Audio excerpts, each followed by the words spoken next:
Go Raiders. You're listening to the Pillaging Podcast, companion podcast to pillagingJustForFun.com. That's PJ4F.com, the only Raider fan site made by Raider fans for Raider fans. Tune in every week wherever podcasts are found. Call in and leave a message to be played on air at 408-909-PJFF. This episode brought to you by Creative Media Design Studio. Check them out at creativemediamonterey.com. It's time to pillage another podcast. I'm your host, Kenny Stapler. What's good, Che? Che, what's good? Hey, yo, Che. Che's not here this week. That's why Che's not responding. It's been an eventful week, to say the least, of Raider Nation, in my life, in your life, hopefully as well. We've been gone for some time. It's been about 21 days since we've been on the air. Dang, that's a long time. Che was scheduled to make it tonight. They just got back from a family trip. Some of the family is under the weather. Baby girl's under the weather. His girl's under the weather. I hope he does not mind me saying that. So we wish them the best recovery possible. Don't know if it's anything too serious right now, but always had to hear someone sick like that, especially in heat like this. I'll tell you guys right now, it's about 90 degrees in the studio, and I've shut off the fan just for your listening pleasure. It's creating quite a bit of noise. But nevertheless, the show goes on this week. I'm back in the chair, so we're going to keep it pushing. Quite a few things to get to, actually, in this doldrum time of the offseason. We actually have some news coming to the surface. Some of it good, some of it not so good. Most of it maybe not so good. We do have a guest this week. I want to shout him out. It's Scott Odell. He's the narrator of the audiobook Behind the Raider Shield, a book that we covered some time ago. We had co-author Jon Gruden on the air. So thank you to Jon Gruden, to Bruce Kebrick, and Steve Corcoran for writing that book to begin with. And a big thank you to Scott for coming on the show this week. We will have Cain's Corner later in the show. That's probably going to be an extended segment. I got confused there. I was texting Cain right now. He's ready to go. He's waiting in the wings. We went to the Ricky Sports Bar event together. So we'll talk a little bit about that. And let's set it off. Greg Papa and Tom Flores are out as a radio broadcast team for the Oakland Raiders. Papa had been the successor to Bill King and the official voice of the Oakland Raiders for over 20 years. Flores, along with his list of accolades, was a color commentator alongside Papa during that 20-year stretch. This is no doubt the end of an era. A lot of people right now are pretty upset about this. I'm seeing a lot of local fans especially very upset about this. I don't want to take that tired take of if you're not from here, you don't get it, but I think a lot of it is that. You have to understand that since 1997, we've been writing with Greg Papa during a time where the Raiders, they were susceptible to a lot of blackouts. Let's just say that. We had the blackout rule. Now, I went to games a lot during that time, and I will tell you that never once did I see that stadium under capacity. We had the blackout rule in effect. We had to sell out tickets prior to like Thursday at 11 a.m. But there was a lot of walk-up purchases during that time. You had people like me coming to the stadium on Sunday, tailgating, walking up to the box office and buying your ticket direct. And part of that was just because we had the OFMA fees, the additional service fees, and if you bought them from the box office, you don't have to worry about that. Also, back then, I'm living paycheck to paycheck. Friday's payday.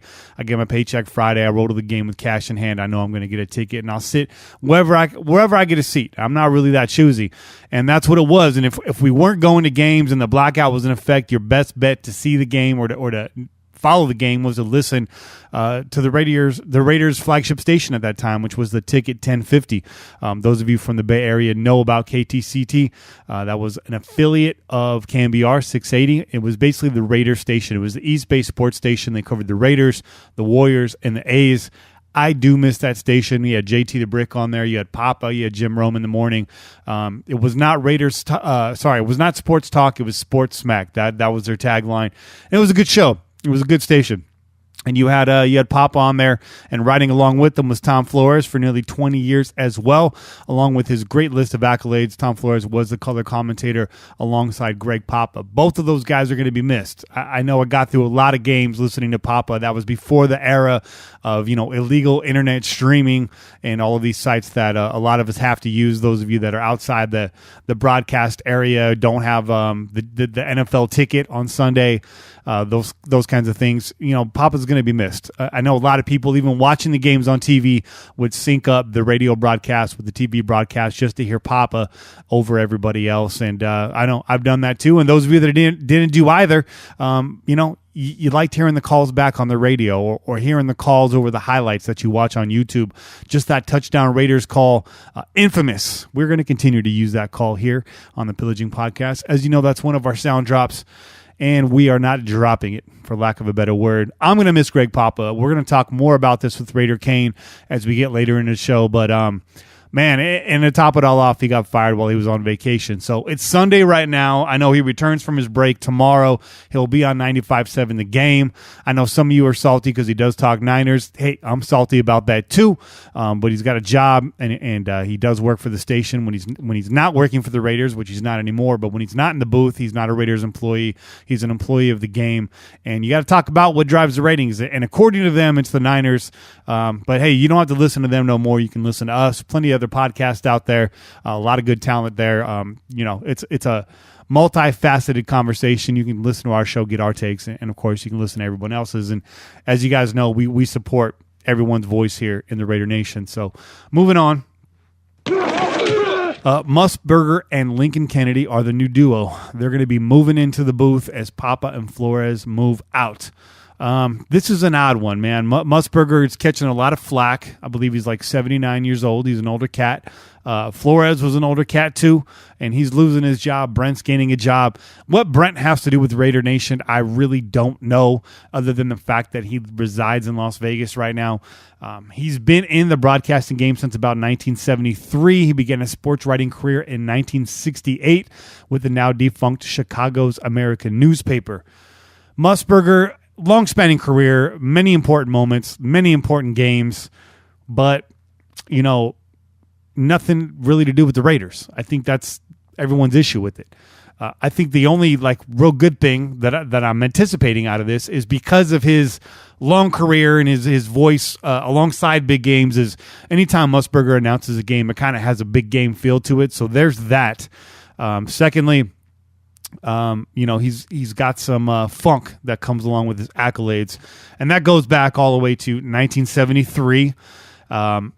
He was announcing, or actually, I think he was writing about the Olympics at that time, and he was referring to Tommy Smith and John Carlos's protest of racial injustice in the U.S. Now, both of these guys, they took the medal stand, and they did the Black Power protest. They had their fists in the air, resonated with a lot of people. I think just a brilliant display of freedom of speech and whatnot. We're starting to see echoes of that now in today's era of sports, and it's also being met with criticism. Well, back then, it was Musburger that had the criticism. In reference to their Black Power salute on the medal stand in 68, Brent described the brave duo as a couple of black-skinned stormtroopers whose actions were ignoble and juvenile. Strong words, man, and that stuff really stuck with him throughout his career. I think when they made the announcement, people were already bringing this up, and it's interesting. And I'm not saying that people can't change. I'm not going to knock Brent for this one quote, but it's in my opinion a horrible quote. Pretty shocking. I didn't really know about this until recently, to be honest with you. I'll be 100% transparent. I found out about this with the news of his hiring, and I just thought to myself instantly, well, how's that going to fly in today's NFL? We've already talked about this, so I'm not going to reset the whole topic and give you my thoughts and opinions on it. Those of you that have been listening already know where I stand. Those of you that don't, you can go back and find it in an older episode.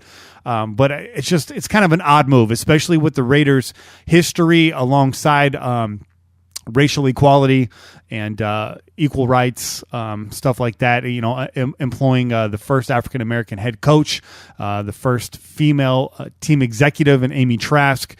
Of course, Tom Flores' history with the team as a Latino quarterback, head coach, Jim Plunkett, another Native American quarterback, and also a broadcaster with the team right now. So it's an odd move. It kind of goes a little bit against the grain. I'm curious to see what Papa has to say about that, considering this is a Mark Davis move, and he's been very critical of Mark Davis throughout the years here, and I think probably part of the equation of what led to his firing. that and his interest in the Niners job. Can you imagine Papa doing the touchdown Niners call? I can't. It's not going to bother me because I don't listen to Niners broadcast on the radio, so I'm probably not going to hear it, but just knowing about it really gets on my nerves. So this whole thing is just a head scratcher to me. I didn't think Papa was going to make the jump to Vegas. I did say in an earlier broadcast that it wouldn't be shocking if he did, and would it be shocking if he didn't? It's a quick plane flight over there, but I think the Raiders organization is one of those all or nothing type organizations. Once you start critiquing the management, once you start putting out your interest in the opposing Bay Area team, the writing's kind of on the wall for you at that point. In some ways, you can say this is an Al Davis move, but on the other hand, you can say that Al Davis would probably have been loyal to Papa and done what he could have. But the minute Papa starts going against the grain, that's what happens. So it's a complicated matter, and again, we'll get into this in the second half. This is quick hits. I'm really just trying to set the table here, but the bottom line is it should be an interesting year. We'll miss you, Greg and Brent. Don't get out of pocket, man. Rest in peace, Tony Sperano. Sperano had a 5-year stint with the Raiders where he served as the offensive line coach and the interim head coach after the firing of Dennis Allen in 2014. Sperano, known in Raider Nation as the man who buried a football and kept a losing team in the fight. During that year in 2014, he went 3-3 down the stretch and also delivered Derek Carr's first ever victory, pro career victory. I believe we were 0-10 at the time, facing the Kansas City Chiefs. And on a rainy day, Derek Carr gets the W. Tony was later replaced by Jack Del Rio. Sperano died today, July 22nd, at the young age of 56. Cause of death is still unknown at this time, but is presumed to be a heart attack. Thoughts go out to you, Tony. Very much so. You're a cool dude, man. The sunglasses, the shades, the swagger, the way that you kept this team fighting, even amidst a dismal season, a downtime for the organization, in the wake of Al Davis's passing, all of that, just a very odd, interesting time for the team. You carried the torch there for a while, and I know that your players appreciated you. The fans very much appreciated you. A couple words from his former players. Donald Penn.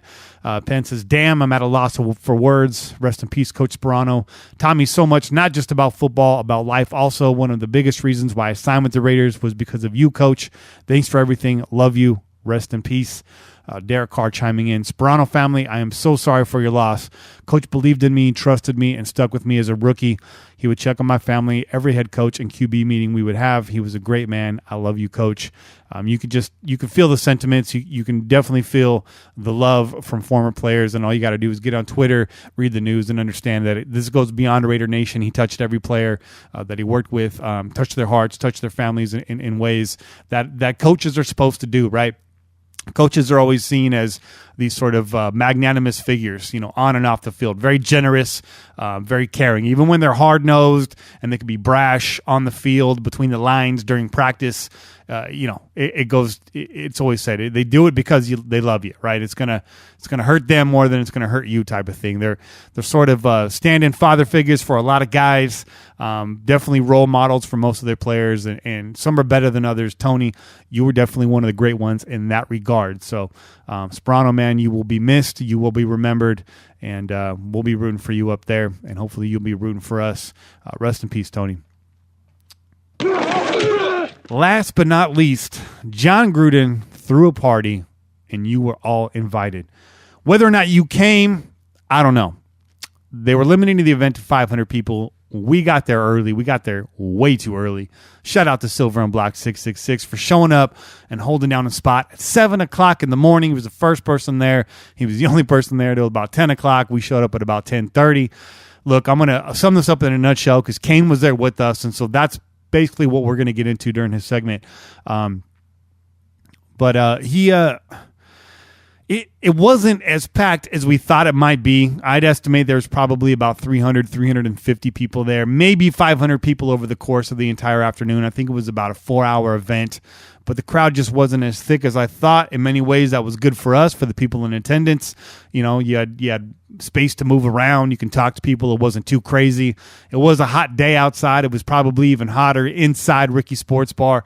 But we got a lot of love from Ricky's and the staff. The fans all felt the love. Jon Gruden paid for everything. It was free entry. It was free food. Drinks weren't free, though. You had to buy those.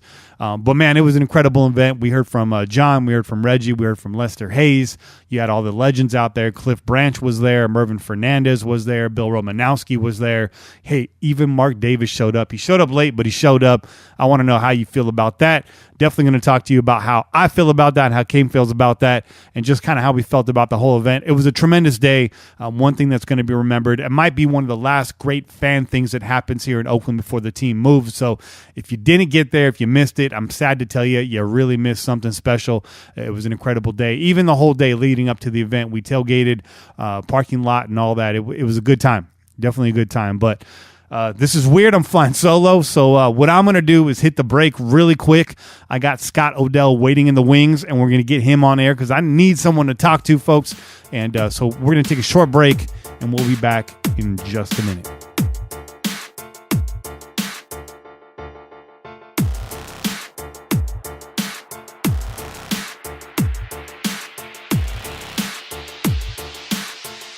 All right, and we're back on the show here. Thanks for the short break. And joining us this week is Scott Odell. Good to have you on the air, Scott. Tell the folks a little something about yourself, where you're from, what you do, and how long you've been doing it. Hi, everybody. My name is Scott Odell. I'm an audiobook narrator. I do some other things for a living, too, but I started that business, I guess, a little over a year and a half ago. Spent about 6 months learning how to actually, put together good audio. Studying, learning, doing smaller projects until I eventually landed the book Al Davis behind the behind the shield, and Steve Corcoran, John Kingdon, and Bruce Kebrick's book, and it was a dream come true. I everything that I had worked for up until that point wound up allowing me to land the project of a lifetime for me, being a Raider fan for over 40 years.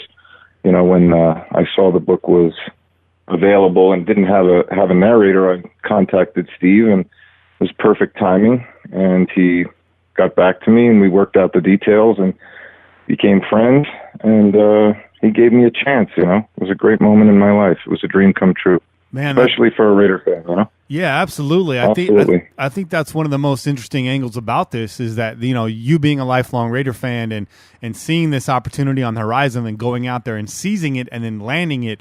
Kind of walk me through your reaction when you got the thumbs up for that. How happy were you? Oh, I was running around in circles in my house. It's like you look up to the sky and thank God for everything that you worked for. And it was, it was nice to realize that dreams really do come true. I couldn't have asked for, a better opportunity, and it's been a success. The feedback has been really, really good, 99% of it. But in this business, no matter what you do, you're going to get people that troll you or whatever and say, it's terrible, you're the worst ever. And that's acceptable. I don't really worry about reviews and stuff like that. I'm happy I had the confidence of the people that spent the time writing the book and putting the truth out there. Some of it is good, some of it's great. Like I told Steve, some of it's bad and some of it's ugly, but it's the truth, And yeah. As much as I loved Al Davis and I loved everything that he represented for the league, there's certain things in the book that, yes, could make people cringe, and maybe some people feel like it shouldn't be out in front of the world, But I thought it was great to see the truth, It didn't change my perspective of the man. Not at all. Not at all. I still have the utmost respect for Al, and I think that was one of the caveats of getting this book done, right? Is Steve wanted to tell the story with warts and all, as he said, and they're certainly in there. Steve, John, Bruce did the heavy lifting with the writing, and you came in and capped it off with what I thought was a great narration. The cherry on top is your Al Davis voice. Talk a little bit about that. Did you have that in the chamber already? Is that something you worked on as you worked with the book, or have you always done an Al Davis voice? To be honest with you, I've been an actor for a really long time, but I've never, I never really had a chance, the opportunity to really make it, So and then I was in Florida, and you got to be in New York or LA to really, put 100% into that. But you can still, part of SAG and part of are in audiobooks, and I wanted to always do that. So when I got into it, I got this project, and of course you do a certain amount of research. The more excited you are about a project, the more you want to get it right. And, I just went online basically and tried to find every recording that I could for everybody that's in the book, try to get as close as possible. I'm not John Caliendo, and Rich Little, but I did a serviceable job. I think I practiced a lot. I tried to do him justice. The problem with Al's voice is that he had like 3 or 4 of them. I mean, some of it was from his military days. Some of it was Southern a bit. There was like a twang. Then he lived out in California, and he had some Brooklyn.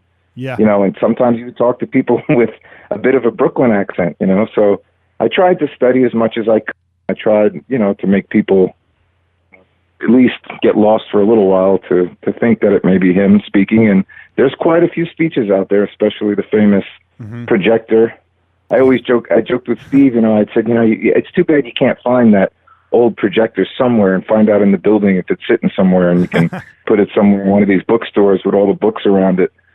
Because he said he was sitting right next to it during that speech, like the overhead projector. So, and I remember when I was a kid in high school, I used to have an audiovisual class where I used to push one of those things around. Yeah. One of the great times where you could get out of class.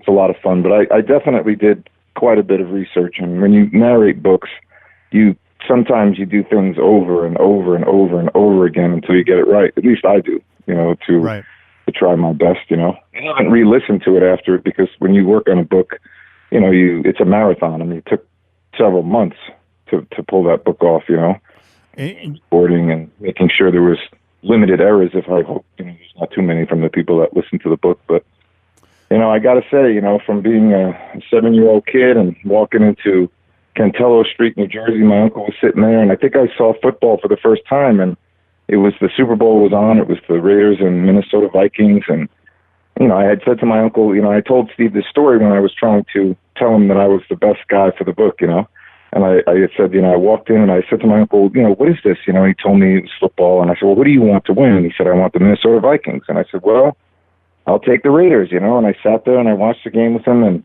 I remember it like it was yesterday, Jack Tatum's hit, with a helmet flies off, and Dave Casper's touchdown, and Kenny Stabler tearing it up, and then Willie Brown running down the field, and it was electrifying to me, mesmerizing. It was like, wow, football. And ever since then, I remember the Eagles Super Bowl and just waking up in the middle of the night from school when Monday Night Football was on. I was really young. I wasn't supposed to be up watching and listening to that dun dun dun dun, and all the great music. And I was a Raider fan ever since then, And it's sad. It still feels the same. I mean, when they lose, it's terrible. I mean, it's gut wrenching, and when they win, it's one of the greatest feelings in the world. And I've never really loved another football team.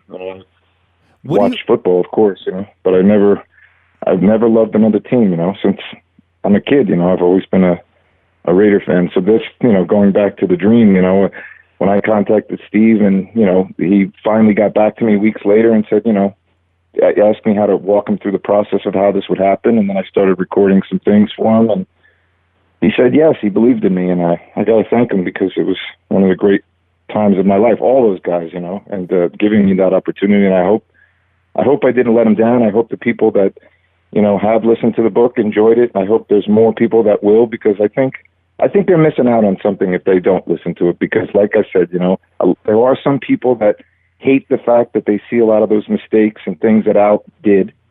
And, also there were some really great things that Al Davis did that are in there too, and he was getting older and his health was failing, and I don't blame him for taking some of the risks that he did. He figured Mark was going to take over the team and be his own man and, do whatever job he was going to do with the team. But at the end of his life, he swung for the fences, and sometimes it worked, putting his money out there on the table, and sometimes it didn't, But he tried. He wanted to win a championship in the end, and, a lot of those ugly mistakes are in the book, and people who read it are going to say, wow, oh my God, I can't believe you took that player instead of this one. And, that's the great thing about John and Bruce.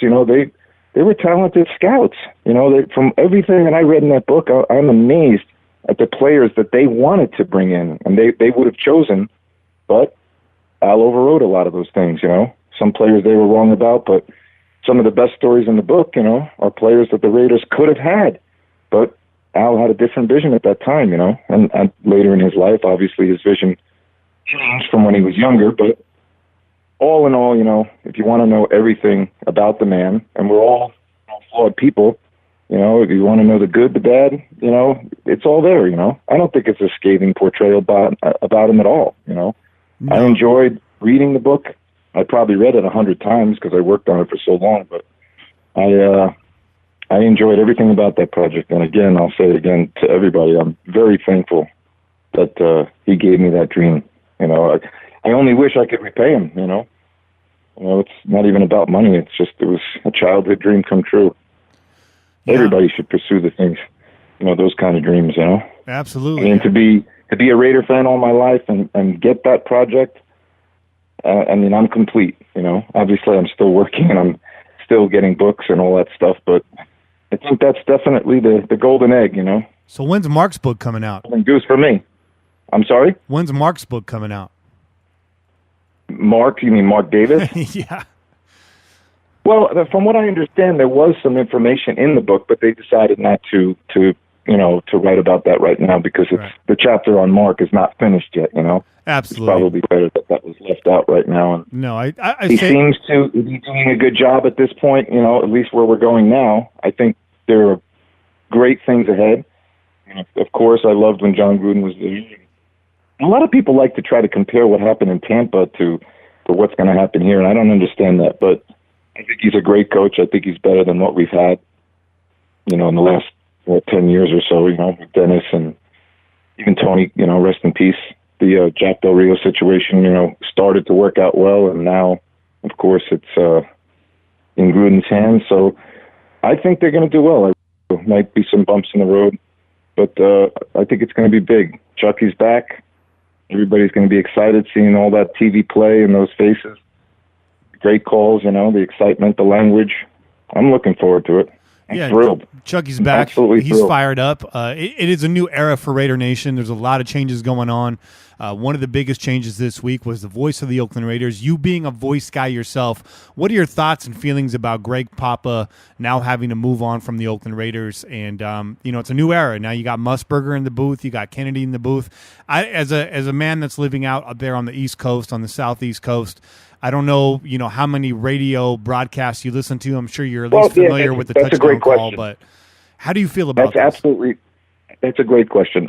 Well, I loved what Greg Papa did. You know, I loved his calls, you know, but being from the East Coast, you don't get to hear a lot of his radio broadcasts because the games that you watch on DirecTV or if you go to a bar, it's always the national announcer or somebody else that they place. You know, if you want, you can go to certain places and they'll take Greg's voice and superimpose it over the game. You know, like if you want just a Raiders broadcast, or if you go to Sirius Radio, you can hear his voice. So of course, I wasn't exposed to him as much as people who lived the local games, you know, and got to hear his voice. Now, I mean, from his perspective, I think he loved doing the Raiders games, obviously, but maybe it was just a matter of, from what I see, that he just didn't want to deal with the hassle of going to Vegas to do the games, you know, and how long that would take. You know, I don't think the animosity is that bad with him and the new ownership. I think they had a decent working relationship from everything I heard or what I saw, you know. But Brent Musburger is no chicken, you know. He's definitely a legend in the business, and I think for a short period of time, they'll pass the torch until they find somebody that they're really happy with, a voice that may last for 20, 30 years, you know, somebody that they're excited about. You know, I think Brent is 79 years old, so, you know, it's probably a 3-year contract or something like that, you know, to get them started. One he intends on working. Yeah. Maybe we got to get you in the booth sometime, Scott. Maybe that's your job in the next couple of years. You should maybe reconsider a move out to Las Vegas. I would assume that I would like to do it. It's something that you'd probably have to take a significant amount of, you know, training and courses, you know, to pull something like that off. You know.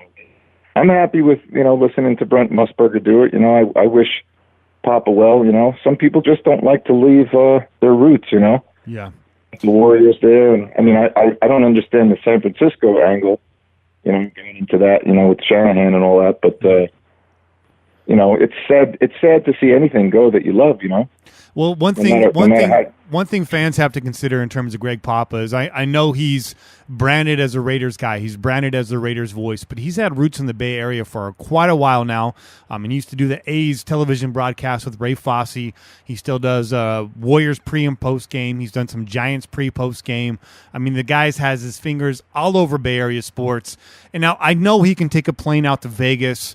Yeah. It's about an hour plane flight and go out there and do games, but we don't know what's going on behind closed doors. We don't know what the Raiders organization's asking of him. Yeah, they may not have wanted him. I really don't know. I remember mentioning that to Steve, way back, half a year ago when the Vegas thing came up, and he thought the same thing from what I remember. He said, you could take a flight out there. It's not a big deal, but maybe he, didn't want to do that because he does a lot of research currently, and he really knows his stuff before he goes on the air, so maybe he'd have to go out there a little earlier, and it's just his life is easier staying in the Bay Area with the Bay Area people and, just is letting them move on to something else, Yeah. I haven't really heard has he made any comments publicly yet himself? He's been on vacation, so he returns to the air tomorrow. That should be a highly listened to show. I imagine a lot of people are going to tune in and see if he has any thoughts on it. I'm sure he's going to speak his mind to some degree.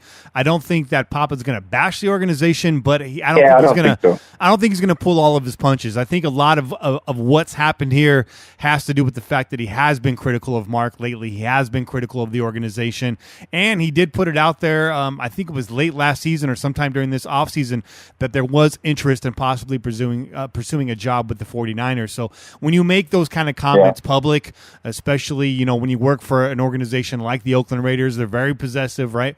This. Oh yeah. I mean, they take it very personal, and I think they took the book personally too, with John and Bruce, and Steve too, that they just figured a lot of those things should never be told, that's just a perspective. But I know that Greg was close with Al Davis, and maybe he just didn't have the same type of relationship with Mark, and figures, let me move on from this.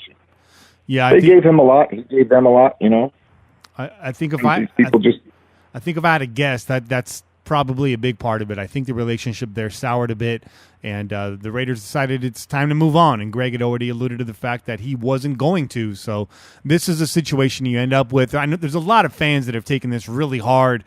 Some people even like saying, "Oh, I don't know if I'm going to be a fan anymore." And it's just that's a bit too much. I mean, feel for them too, because I can't feel the same because they had him there every single week.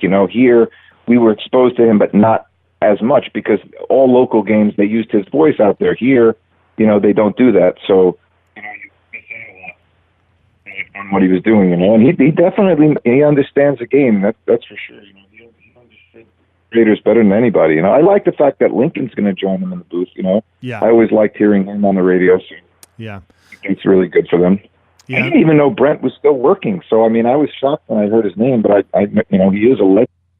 So technically, Brent retired last year. He retired with CBS last year. He was doing college football, and I know he's got a podcast out of Las Vegas. He lives in Las Vegas. He's always been big in sports betting, so he's got a podcast that deals with that, with sports betting. And so his retirement's short-lived. He's basically retired several months, and now he's coming back into the fold as the official voice of the Oakland Raiders. So the one thing I said earlier in the show when I started this is, despite the fact that he's got some black marks on his record with comments he's made, Brent's been a part of a lot of big games in sports, and so when you hear his voice on a broadcast, it does feel important. It does feel like a big deal. But Papa, what you're missing with Papa is he had relations with the players, very much involved behind the scenes, attending training camps, attending practices, all the little stories and anecdotes that he had in between plays, in between calls, during games. You got a lot of information listening to Papa on the broadcast. And then on the other side, there's people that really didn't like Papa, but I myself was a big fan of Greg Papa during the whole blackout period. He's the only voice that we had. Watching the game in your mind, listening to Greg Papa, he painted a great picture for us fans that couldn't get the Raiders on our TV screen. And so that's where, he voiced his broken heart when they did bonehead things or when they made mistakes or when they lost at, times that they could have won games. He definitely, you could feel the hurt in his voice. He was definitely rooting for him. I could tell you that. Give us your win-loss prediction for 2018, Scott. Sorry to interrupt you there, but as we're talking about the Raiders here and what may or may not happen, all of the changes that are going on, there's one thing that remains the same, In September, these guys are going to play football. They're going to play a full 16 games and hopefully more if we break the playoffs. But as a Raiders fan, how do you see this team doing overall in 2018? Give us your floor. Give us your ceiling. I think they'll struggle a little bit out of the gate because of just nerves and a different system. I'm a little worried about that first game, but I could see them going 11-5 or 12-4 once Chucky gets rolling. Gruden, I should say. I shouldn't really call him Chucky, but I really do see that they'll improve over next year. And the main thing over last year is that Downing, a fine person. I think that system that he wasn't really ready to, like a Musgrave, and maybe the players didn't really get it, and it just seemed to snowball into not really understanding every week. Players trumped how to attack a defense and things like that. So I think that Gruden is going to much better offense on the field, much more intricate, a little bit harder for other defenses to figure out. So it might. I don't think it'll be as bad as his first couple of years there when he was 8-8. Right. Those 2 years, which wasn't bad, but they were so bad before that. But I think after the first game or two, they should get the cobwebs out and then get back to playing, great football. I remember that first game one of the first preseason games when Gruden was there. I think it was against Green Bay, and you saw the players playing to the whistle. And that started, you realized the passion that he had, and he got the players to really buy into what he was doing. So, I didn't see a whole lot of that last year, with some of the players. They seemed lost so much, and it was so disheartening to see how well they played the year before, and the injury derailed them, and then the complete collapse almost next year. It was one of the worst years of watching in the last 20-something years because you had such high hopes going into the season, and then it just all fell with that new hire, Yeah. I hate to blame him because I'm not there. I'm not an offensive coordinator, and most people out there probably listen to this and say, what does he know? He's not getting paid to do this, which is fine. That's, people can give their opinion. It's just, to me, it seemed like it was quite obvious to almost everybody watching that the offense was completely not prepared every week, in the same way that it will be with somebody like Jon Gruden. And the good thing is he's stayed on top of the game the entire time. He's visited every facility. He knows the players, and he continued to study, offensive scheme for years and years and years. So I can't see him taking a step backward. I really can't. I really think you're going to see some exciting things from the team this year. And we've said it on the show before. We know the ceiling or somewhat of the ceiling for this offense is 2016. We know what they're capable of, despite the missteps last year in 2017. We know a lot of that was behind the scenes, locker room stuff. Obviously, it was preparation, and we're getting back to that. We got a detail-oriented coach, and then don't discount the addition of Paul Guenther, who's now bringing a true multiple defense to this team. Is probably one of the most bona fide defensive coordinators we've had in a very long time. A very, very long time. Yeah, it's the first time in probably 20 years that they had a top-flight, top-3 defensive coordinator there that wasn't somebody, and in all defense to somebody like Downing, it was his first year. Maybe several years into it, he would get it on the same level as somebody very experienced would, and the same thing with Tarver and these guys, they hired these talented people that didn't have a lot of experience, and then they got exposed. Yeah.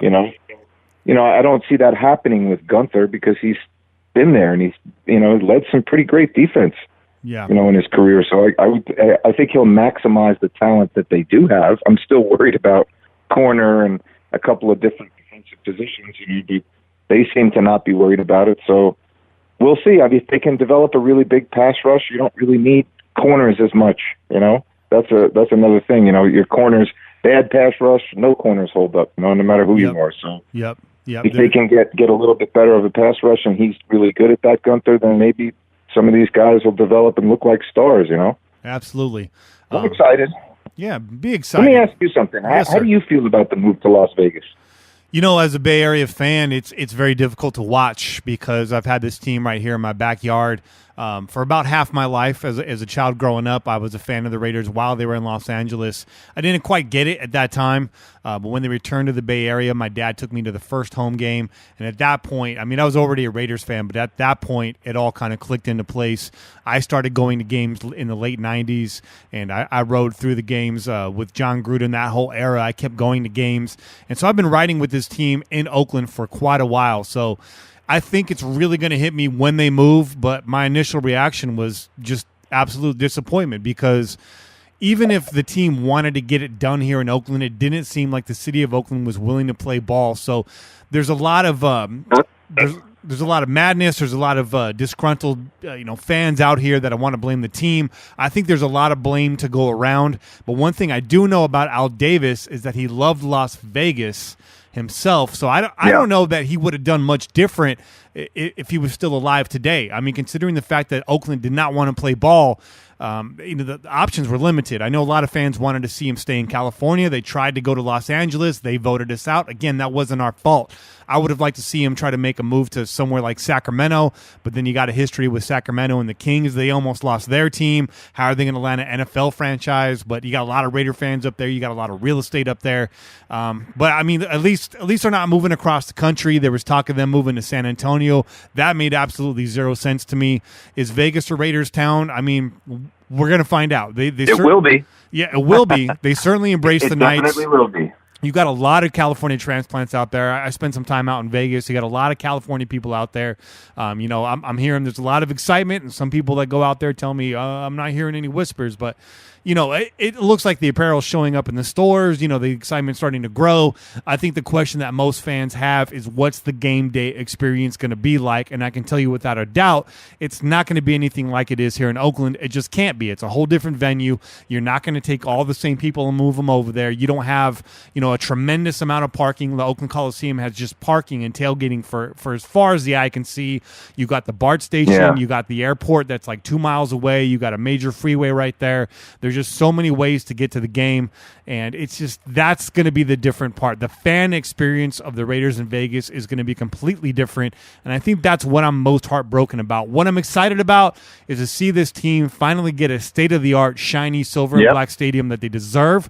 They're going to be treated like royalty out there, which I think they deserve.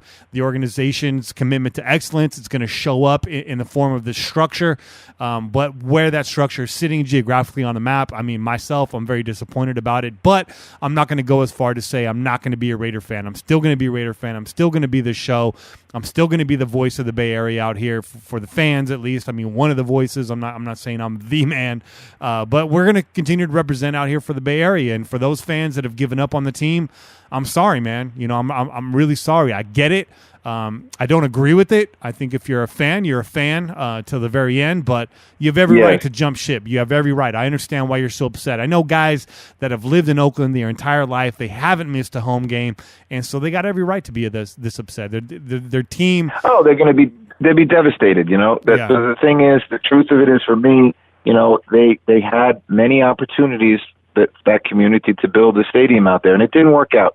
So as a business, he had to move on, and they went to Vegas, and now I'm just trying to support them where they're at, and I'm just trying to be happy, that they have a state-of-the-art stadium, because that's all we kept hearing for year after year, how much of a dump that place was and how bad it was. Yeah, the fans were great, tailgating was great, the experience was great, but, everybody talked about the facility being run down, and, I mean, they tried. I mean, Al Davis, Mark Davis, Amy, they all wanted to stay in Oakland, but it just didn't work out with the community and the people in politics there. And so, they just went where they felt wanted, and where they could get the deal done. So I'm happy, the same like you, I just, 99% of the fans that love the Raiders, they're going to be angry that they don't have the fan experience in Oakland anymore, but they're going to watch and they're going to root for them. I can't see giving up on the team just because they moved, I wanted them to stay there, and I think Al and his son and everybody wanted to stay in Oakland and get a deal done there, get the same stadium that they had going up in Vegas, and get it done in Oakland. It just didn't happen, So yeah, absolutely. I mean, I do think it'll be a rough start to the year. Maybe not so rough, but I'm hoping they go out and blow out the Rams, But it's just a new system like that that's very complicated. It takes a little bit of time, I would think, but who knows? They could, like the greatest show on turf. With the Rams, the past, they could go tear it up and get right to the Super Bowl. It may happen. I mean, Gruden was able to pull it off, moving from Oakland the first year in Tampa, Yeah.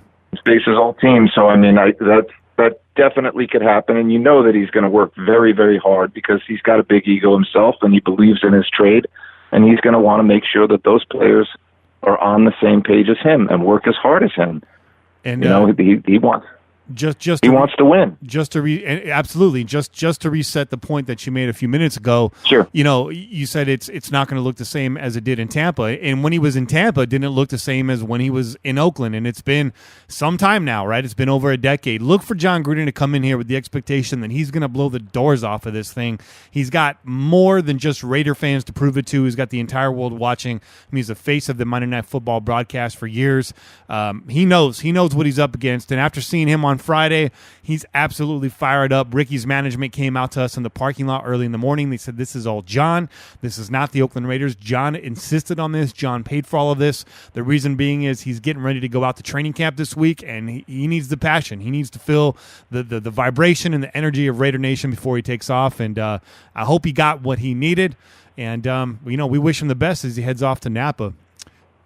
Oh, he did the right thing for the people of Oakland, and I think he learned from his experience in Tampa, as we all learn from our past, and I'm sure he looks back and knows the mistakes he made there, and he knows his successes there too. So yep. I think he'll improve on that. I mean, I gotta hope that. I hope every year for the Raiders. I really do. I mean, I don't think there is a greater feeling for a Raider fan than a Raiders Super Bowl win. And when we lose, it's devastating. Even when we lose during the season, for me at least, it's devastating. You got to deal with everybody knowing how passionate you are, and kind of looking at you like, I know you lost this weekend, and when I was 15 years old, I was 16 in one of my high school yearbooks. I put happiness as an LA Raider victory at that time because they were in LA at the time. And it's true. It's very true. And I hope we have a lot of that together this year. I really do. And I hope when I get out there that, I'll get to meet up with you, and meet up with some of the fans and really tailgate the Raider Nation. We do it here in Miami, but it's not the same. There's a lot of Raider fans travel really well, and you get to see a lot of them here, but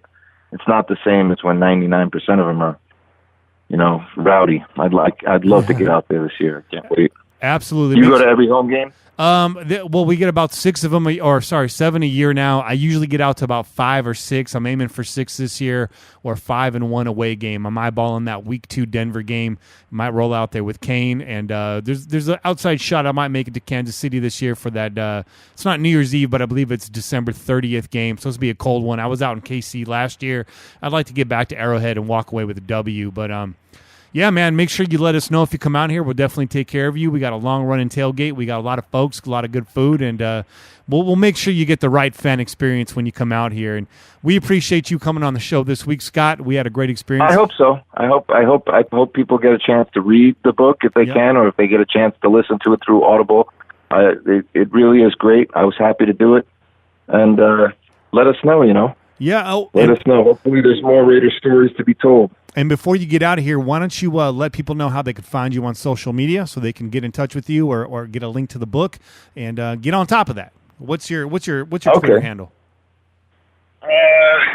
That's a little strange. It's not outright because my name, it's like Scott Odell 1 or whatever. I got to find it here.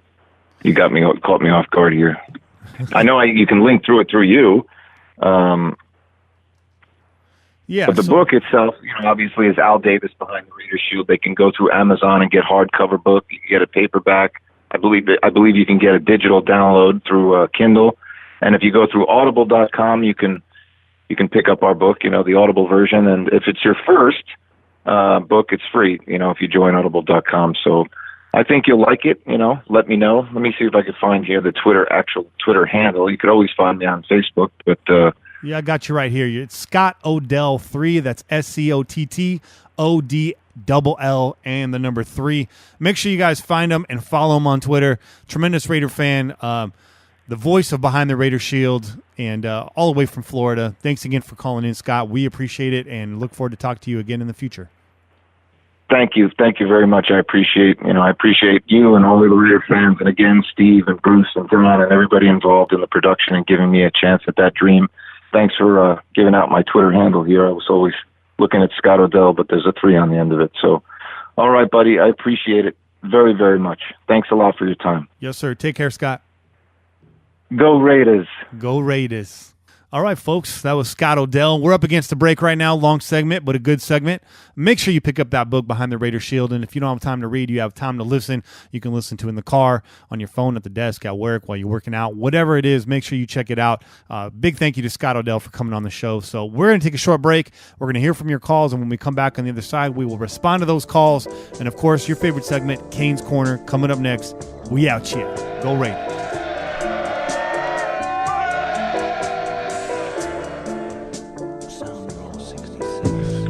Kenny, Jay, it's the WAP, man. It's a freaking Monday. It's warming up. Absolutely Jack Bentley shit going on, which is nothing new there with the Raiders. We just kind of have to wait and see what happens. Hoping a few players don't make it. Hoping that Matt gets signed and everything is gravy and the team gels well and we turn that shit of a year last year into a better year this year. Currently waiting to go into court, not because I have sticky fingers, but because I have to participate in this stupid ass thing they call jury duty. Thinking about throwing all kinds of Trump shit on just so I can get the hell on out of there and just kick me out. But other than that, man, you guys got this cheese shit all wrong, man. Try Havarti cheese. I'm just saying it's a weird cheese, but go ahead, try it on a burger. Let me know what you think. I think it's an amazing cheese. I myself am Italian. I'm very particular about the cheese. You don't just throw random cheese on anything and expect it to be good. You gotta know the cheese. There's chemistry with the cheese and the meat. You can't just throw random shit on it. But I'm telling you, Havarti cheese, my significant other, who happens to be a Raider fan as well, made a grilled cheese sandwich with the Havarti cheese, and that was the most amazing thing I've ever had in my life. Other than that, maybe I'll call later when something pops up. The fullback issue is really annoying to me. Just stick with one fucking fullback, please. Can we stop bringing in these guys that have no fucking talent? Alright, well, WAP's out. Time for me to go. We'll see you later. Later. Good early morning, Kenny and Jay. It's 7 a.m. in Colorado, Thursday morning. It's a great day. This is G-Paw Raider from Colorado. I called them before, but I was too fast on my call. So I'll let you know that everything sounds great. I can't wait till training camp coming up. You guys have hit all the points on head. I love it. Everything I was saying is I need to get response from my emails I'm sending you, because I need to get this ticket thing going on for me and my family. If we could hook that up, I'll keep sending texts. I'll keep sending emails to you, but I have to have my wife do it, like I said before. So thanks again for all your help, Raider Nation. This is great. G-Paw from Colorado, and I'm out again. Raider on. Yeah.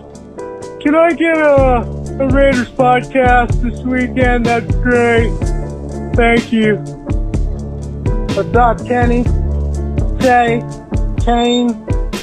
My God, man, I'm fiending over here. We need the podcast. I know you guys are busy, shit. Life sucks, but I got the scratches, man. I need to get something going on.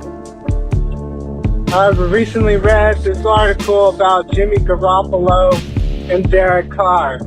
Like, is there really a conversation here on who's the better quarterback? Some fucking dude that just showed up out of nowhere for fucking 4 or 5 games, bid it up on sorry-ass teams. Give me a break. I just don't believe it. The whole 49ers thing with everyone that they got going on, I'm just not buying the hype train. I don't see them being that successful. And God, I mean, we can't catch a break nowhere. Everyone's like, oh, fuck it, the Raiders suck. Madden 19 gave us the worst ratings ever. Everyone over there is just completely subpar.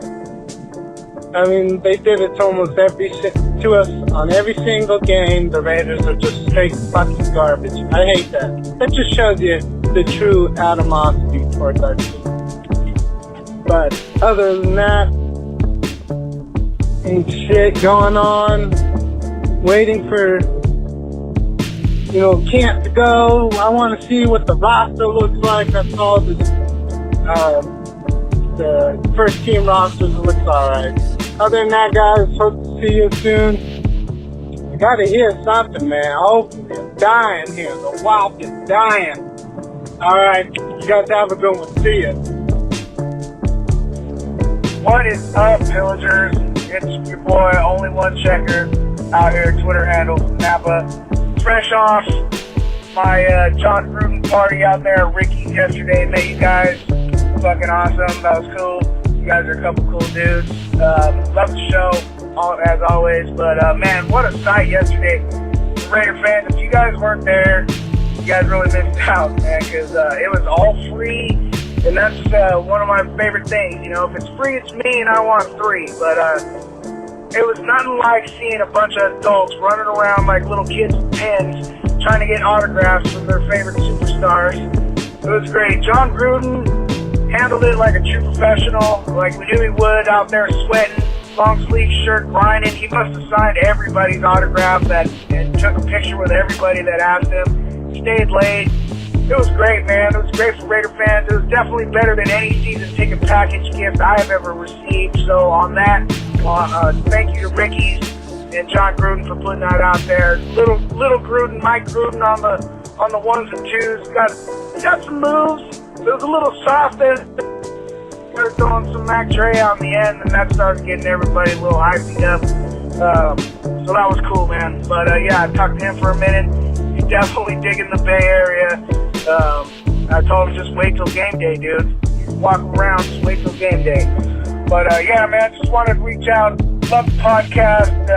Ricky's was awesome. Everybody got awesome gifts and autographs, and couldn't be more thankful. And on that, I'm out. Little hoarse, but here we go. Raiders! All right now. Peace.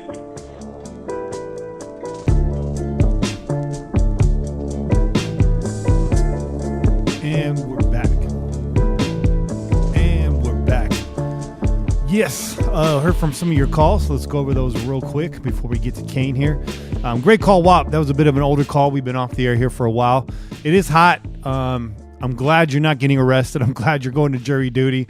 Maybe chill out on the Trump gear. I don't know. That's all you. I'm not going to get political here on the show, but whatever you got to do to get out of that miserable life of sitting in the juror's box. I feel your pain, dog. I feel your pain. To your comment about Havarti cheese flies under most people's cheese radar. I do appreciate Havarti cheese. Does stand up to most burgers. I agree. Does make an incredible grilled cheese sandwich. It's a good melter. Keep it off of my regular sandwich. It's way too overpowerful for a turkey sandwich or a ham sandwich. Just give me a nice Swiss or a nice cheddar. I still like American on the burger. By the way, the burgers at Ricky's, phenomenal. They had American cheese on the burger. A high-quality American cheese, not a Kraft single, butcher's block American cheese. The big one you get in the deli, that's the one you need to get. It's made for melting.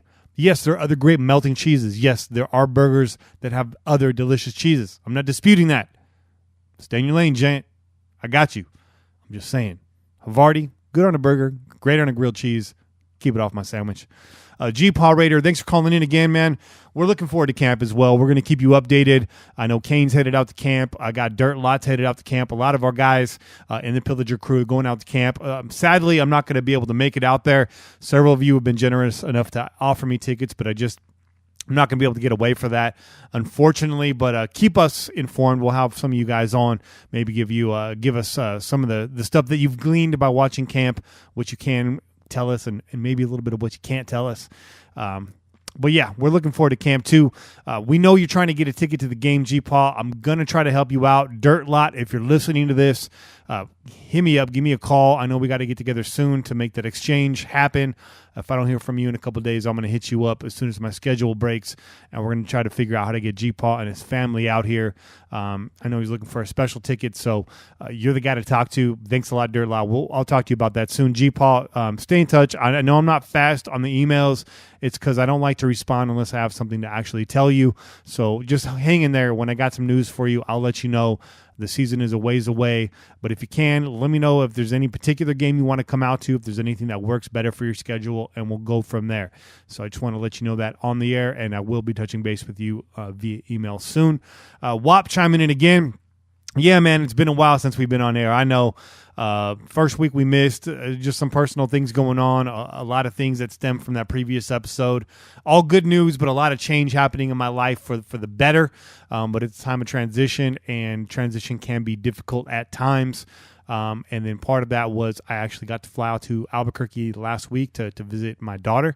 Those of you that listen to the show know my daughter lives out of state, but I do spend a lot of time with my daughter. She comes out here, I go out there, and, I don't want to get too personal here, but there was some drama that made it look like I was going to see my daughter for a while. All that changed, and the floodgates opened. I got absolute 100% access to my daughter now. This is a time in my life I never thought would happen.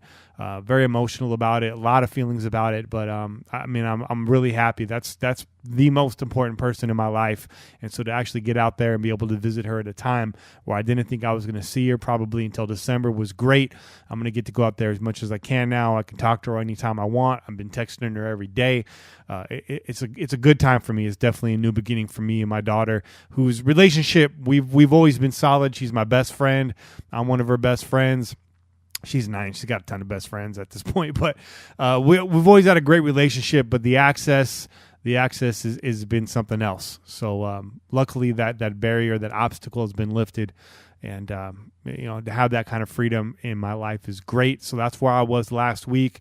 And then those of you that are listening, Che's not here this week. He's dealing with some family stuff right now. He's got some illness. It's really hot where he lives. It's really hot where I live. So it's best that he stay put, take care of family this week. Again, family is priority, guys. We appreciate you being patient and hanging in there. And on top of all that, man, it was dead. It was a dead news week. There just really wasn't anything going on. So what do you want me to tell you, man? I mean, we could have got on here and bullshitted about food for 2 weeks and talked about Bay Area hot spots and locations and things to do when you come out to the game. That would have been great and fun. But everything I said before that takes precedence, takes priority. And, we got to handle business sometimes. We're people too. And we appreciate the patience. So let's get back to it. Last but not least, Only One Checkers, man. What's up? Got to meet this guy at the event. Got to meet him. Got to meet Rick Fernandez out there. Got to meet a guy, Anthony, out there. Met up with a new cat, Alex. Met a few other listeners, Gabriella out there. You guys were tremendous, man. It was the first time I showed up to a spot. It had people come up to us and be like, Cain, what's up? Pillaging Podcast, man. We recognized you. Y'all made us feel like superstars. It was weird, but it was cool. It was very humbling to know that we got listeners out there and that you guys even recognize us. And it was cool to connect with you, man, because it's Raider Nation. It's family, and that's what it's all about. But that was cool, man. We really appreciate it. If you ever see us out in public, don't be starstruck, right? That's stupid. We're just people, man. We're just here doing a podcast. Come up. We want to talk to you. That's why we have the show. That's why we talk to you. That's why we have you call in. That's why I chat with you guys on YouTube and Twitter and pj4f.com. That's why I travel across the country to meet up with some of y'all for games and away games and whatnot. So, we take care of you when you travel as well. So that's what it's all about, man. It's about community. Shout out to those guys for sure. You'll be in the shout outs at the end of the show. So it'll be a big shout out section. But, yeah, that was good stuff, man. Checkers, good to see you. Good to talk to all the other pillagers out there. Always good to put a face to the name. Raider on, big homie. Raider on. I didn't put you in the tweets this week for the shout-outs because for the life of me, I couldn't find your handle on Twitter. I'm like all discombobulated. I was trying to do this. I was rushing home from Santa Cruz. My lady, she ran a 10K this morning. She ran the wharf to wharf. She did it no problem, no sweat. Big shout-out to my lady, Sophia. Appreciate it. Doing the most beautiful thing in the world. It's good to have a sexy woman that can run a 10K. You know what I mean, fellas? I'm just saying. Not every woman can do it. Mine did it. She's done marathons too, so just calm your britches. She's done it all. She's a very athletic, svelte woman. Yes, I appreciate her. I'm a very lucky man. But let's get on with the show. It's Cain's Corner up next, so we're going to take a short break. I'm going to get him on the horn. We're going to come back with Raider Nation's favorite segment, Cain's Corner, coming up soon. Cheers.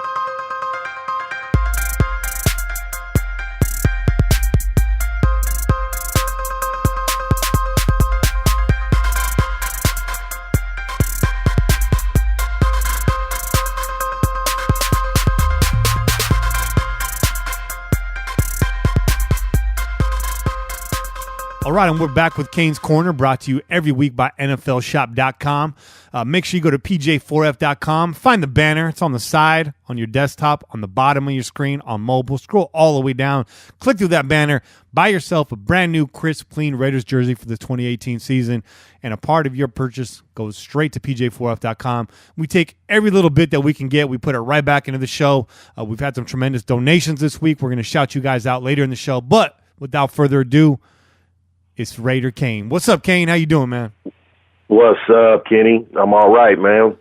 Man, I'm still riding. Chilling on this Sunday. I'm still riding the high off of Friday. You and I got to Ricky Sports Bar about 10:30 in the morning on Friday, and we camped out for quite some time. Oh, yeah, man. We got there bright and early, and we was ready to roll, man. We was out there tailgating like it was a game day. Yeah. As a matter of fact, we had people walk up to us and ask us, hey, are the Raiders playing today? Oh, yeah. They're playing the produce section in Lucky right there. And I know, right? shout out to Lucky for not calling the cops on us, because we showed up early. We got to Ricky Sports Bar. I believe it was, I think her name's Tina. She came out. She brought us coffee, and she said, hey, low-key, guys, John's throwing this event today. He's paying for everything. This is all about John. He wants to get fired up before camp, but we got to ask you a special favor. We got the cops coming in for security. They don't want to see folks hanging out in the parking lot. We share the lot with these medical offices. We share the lot with these other businesses. If you guys can, move over to the Lucky parking lot, busy lot. Probably won't bother you over there. And that's what we did. We found a nice shady spot under the tree, popped the tailgate, let the beats go. We had some cold drinks out there. We were hanging out, and we got away with it, man. We got away with it. So, you know. Raider fans, baby, that's how we do it. We show up and show out. You know what I mean? And we show up in full force, too. Don't let an event go down and think no Raider fans ain't going to show up. That's definitely not going to happen. We come from everywhere. I mean, it was people from Porterville, Fresno, you know, all in the Central Valley came out just for that one event, man. So it was off the hook. It was off the hook. Yeah, man. In fact, we met a cat from Connecticut, and let's just say he didn't leave the tailgate the same way he showed up. We didn't see much of that cat like for the rest of the afternoon. I hope he's doing all right. I hope he made it back on his flight. But Carrie, I think his name is Carrie. Carrie, man, I hope you had a good time. That dude flew all the way out from Connecticut just for this event. And, I mean, that tells you everything you need to know about Raider Nation right there. And he got introduced to that California green. Yeah, he did. You know, it goes around the circle, any tailgate you show up to, and it landed on Carrie in a major way. And we wish him the best. I hope he made it home all right, and I hope he enjoyed his time out there at Ricky's. Apparently, Kerry, he comes out for 1 or 2 games a year, and when he does, he makes sure he stops at Ricky Sports Bar. So even a guy that lives all the way across the nation has a special relationship with Ricky Sports Bar. I want to shout out Ricky Sports Bar. They threw a classy event. Bro, the food was pretty good, man. Yeah, I know you double dipped a little bit there. You had the pulled pork sandwich, and then when you went back, what did you grab the second time? I grabbed the cheeseburger. What'd you think about this cheeseburger? Now, we got to talk about this Ricky's cheeseburger. Well, you know, I can't really give it my full-fledged opinion because I woke up and ate it the next morning. So, but you know what? It was still good, though. It was still good. And I could tell from the taste of it that it was screaming when it was hot. So, yeah, it was a good burger. And what kind of cheese was on that burger, King? American cheese, always. There you go. And it wasn't one of them bullshit Kraft Singles pre-wrapped cheeses. It was straight out the deli. If there is such a thing, high-quality American cheese, I got no problem with American cheese being like the cheaper, lesser cheese, man. It's a good cheese. It belongs on a hamburger. A cheeseburger. Hey, it's American cheese, man. I mean, America, you can't get no better than that. You know what I mean? So that's what it is. It's the best cheese for sandwiches and burgers and just eating it by itself. There it is. And we're not saying another cheese does not belong on a burger, but it's an American combination. You got a cheeseburger and American cheese. Figure it out, people. I ain't got to spell it out for you. let's break down this event. Let's really dig into it, man. There was a lot of Raider legends in the building. Bill Romanowski out there. You had Cliff Branch, Mervin Fernandez, the great Judge Lester Hayes was in the building. And, of course, you had Raider Brass out there. Jon Gruden himself was there. I was surprised to see Reggie McKenzie. Were you shocked to see McKenzie in the building? I was shocked to see Reggie McKenzie. And it was good to see him out there. He was fired up. I mean, he looked like he was ready to put on pads and a helmet and get out there on the field right then. His first sentence was, "Let's go play a game right now." Yeah, and for got a guy, the fans all fired up on that. For a dude that doesn't address the media very often, for him to come out there and like shake hands and take photos and sign autographs and speak on the mic, I mean, that was tremendous, dude. Reggie doesn't strike me as the social type dude. I mean, even when he does his press conferences, it's quiet, subdued, reserved, but he was letting it rip out there, man. He was letting it rip, and he even answered a question for me, and I was shocked that he stopped and took the time to really address my question. You know what I mean? I asked him how he felt about his son being drafted by Kansas City, and he stopped and took time to answer that question. He paused for a second, thought about what he was getting ready to say, and then he congratulated his son, of course, and then he said, "But any other team. It just could have been any other team." So he's a Raider through and through, GM, but he's a Raider first. Yeah, he really meant that too, and that's honest, man. That's honest, and but I'm sure he said it with a smile on his face, correct? Absolutely. Yeah, cool dude. Absolutely. Man. Real cool dude. Very cool dude. Actually, the whole brass was very addressing that day. I mean, they addressed you. They met with the crowd. They shook hands, signed autographs, took pictures. I appreciate that. Shout out to Jon Gruden for making this. I call it a peace party, a peace offering. Yeah, you know, and it turned out well. So let's segue because Reggie's not the only guy you asked a question to. Later in the event, let's just say this. We lined up at 3. They opened gates at 4. We got in there. The event was rolling from the beginning. It kind of ramped up, I'd say about 5:30, right when John showed up. That's when the audience was at its critical mass, and then it started to thin out a little bit. At about 6:30, you and I are hanging out by the back gate, just minding our own business, sitting by the grill, talking, chopping it up. We met a couple pillagers out there, having a good time, and up rolls a black SUV, windows tinted out, and me and you looked at each other like, who is this? Who's this going to be? And out walks Mark Davis. Oh my goodness, yeah. Let's just say it wasn't too much excitement from my part on that, but I won't touch too much on that. I don't want to hurt too many fans. No. We'll say, I guess to put it lightly, it was a mixed reaction at best. Obviously, Jon Gruden shows up. He's the man of the hour. The place went bananas. When Mark showed up, it was a combination of confusion, excitement, and some disappointment. And I think a lot of people, what was on my mind is, why did he wait till 6:30 to show up? You got to feel, and this is fair to say, that there's folks in Oakland that don't feel too highly about Mark Davis, and all the reasons for that are quite obvious. And you got to imagine he was filling out the crowd. Obviously, the people were out there probably reporting back to him and told him maybe this is a good time for you to show up. Now, I got a lot of mixed feelings about Mark too. I got to give him some respect for showing up and showing face. He did that. That was a brave thing to do. But you did ask him a question, and you had mentioned this earlier in the day. An idea that I thought was a great idea is if the Raider organization, and this is your idea, if the Raider organization could keep training camp in Napa for the California fans, I think that would be a real cool, classy thing to do. So what did you ask Mark Davis? What was his response? Well, I got his attention. He looked at me. He had my attention, and I said, "Hey, why don't you keep camp in Napa?" And his response to me was, "Yeah, you got camp coming up in a week, buddy."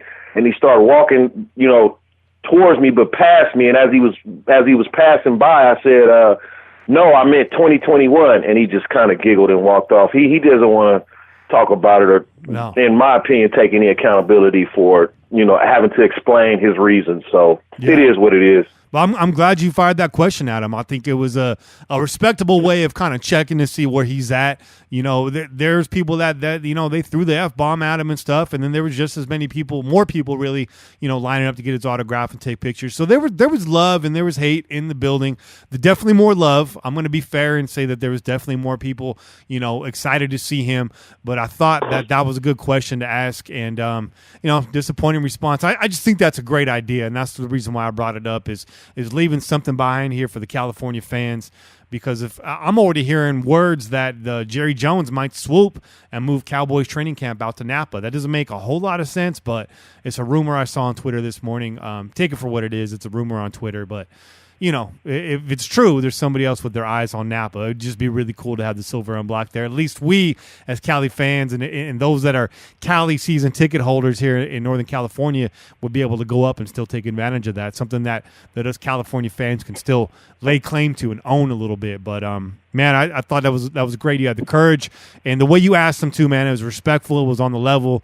You were real cool about it, and thought it was cool. I mean, at least he stopped and he gave an answer. We didn't have to be happy with it, but he gave an answer, you know, for what it's worth, man. But what were some of your thoughts and takeaways of the event as a whole? Like, what did you enjoy about it? What do you think about it? Well, you know, it's just another way to show how strong this fan base is in the community, how strong we come together and we party together, we cheer together, we laugh together, we drink together, we smoke together. I mean, this fan base is really a brotherhood. It really, truly is, and it showed itself Friday. I guarantee you it did. And if you missed the event, I'm sorry you did, but it was something worth taking. I took off 2 jobs, 16 hours. I took 2 jobs off to make the event. So, you know, it was that important, and it was well worth it. And I would do it again, all over. Absolutely, man. It's too bad we don't have more of that stuff. While we were sitting out there, you were talking about the Raider fan rallies they used to have out in Jack London Square. Did this feel a little bit like that to you? Yeah, it did. Actually, the only thing that was missing from it were the actual Raider players. Now, had he showed up with the draft picks, that would have been just like Jack London Square. Wow, yeah.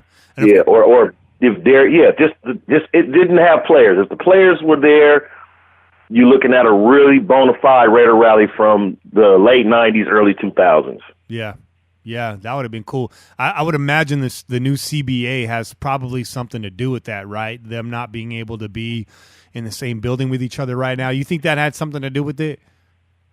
You know, I'm not sure, because I think the CBA in that part of the deal ended with mini camps. I thought between mini camp and training camp there weren't any restrictions. I'm really not sure. Okay. Yeah, I'm really not sure. Yeah. That would have been cool to see some players, man. It was really cool to meet Lester Hayes.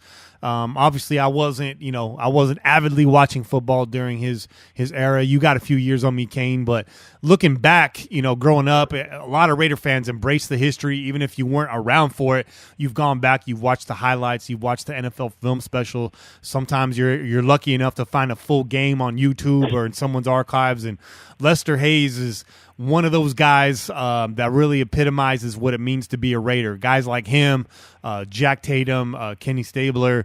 I mean, he just kind of, you know, that 1970 Raiders swagger, and that was cool to meet him. I happened to be wearing his jersey, so I got it signed.